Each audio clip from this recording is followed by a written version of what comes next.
What's up, everybody? GeauxBurns showing off the brand new Pegassi Osiris, which came with ill-gotten gains part 1, listed for $1.95 million.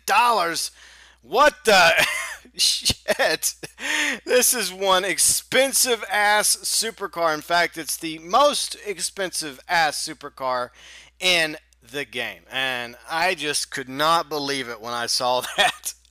Because like in my prediction show last week, I thought that it would be $1 million. That was my price tag prediction.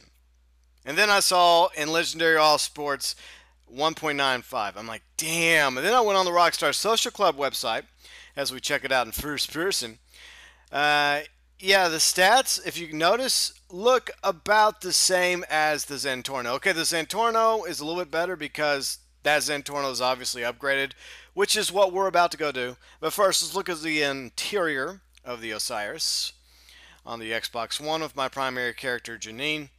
And it looks about the same as the Zentorno interior, so there's nothing really different there. I think it's the same interior as the Vaca. The one big difference, of course, is the gold doors, which, you know, pop up like that. It's cool looking, I'll admit that. It's a very sexy looking car, but wow, I mean, nearly $2 million. In fact, that's just the base model. That's without any upgrades. So that's what we're going to go do now.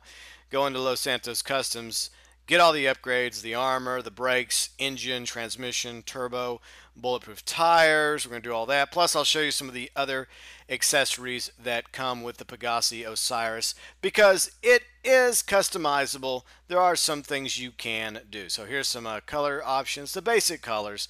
There are two colors, obviously a primary color and a secondary.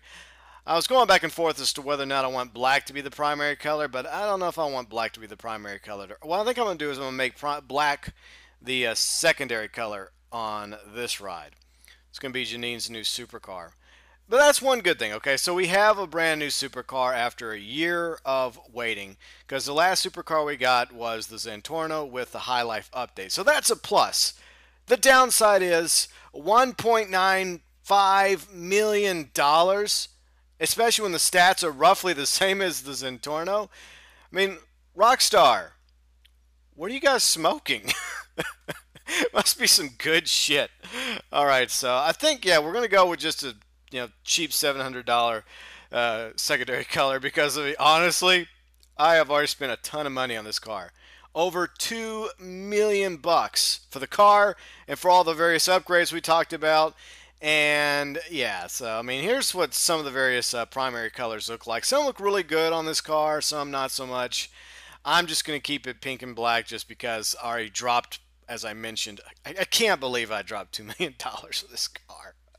That's crazy. I mean, honestly, I mean, the good news is you can actually purchase this car in story mode. So if you want to just buy it in story mode and you have like a, buku of money, like, hundreds of millions of dollars with Michael, Trevor, or Franklin, that's one of the good things. You can buy all these cars and all the vehicles that came with Ill-Gotten Gains Part 1 in story mode to try it out yourself.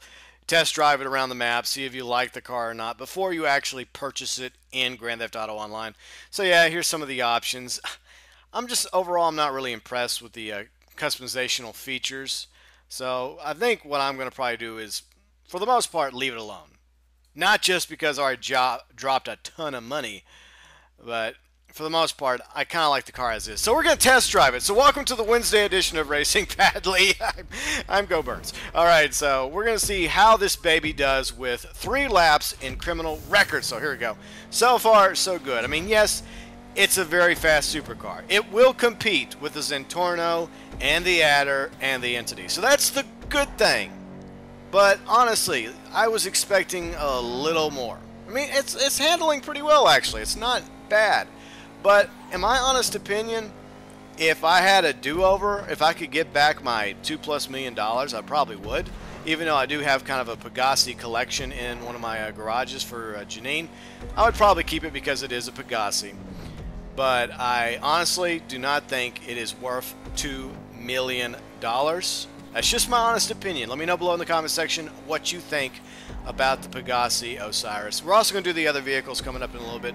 The Starling GT, the Windsor, the Virgo, and of course the Deluxe Luxor and the Deluxe Swift. Those two rides are very effing expensive. It's ridiculous how expensive they are. So, new fastest lap. Okay, so maybe there is something to the Osiris. Maybe it will be able to compete and do rather well against the Zentorno and the Adder. So, I can't wait to try it out in some racing. But it is very, very expensive. I think Rockstar could have come off the price tag considerably. But there you have it, the Pegassi Osiris, which came with Ill-Gotten Games Part 1 DLC update.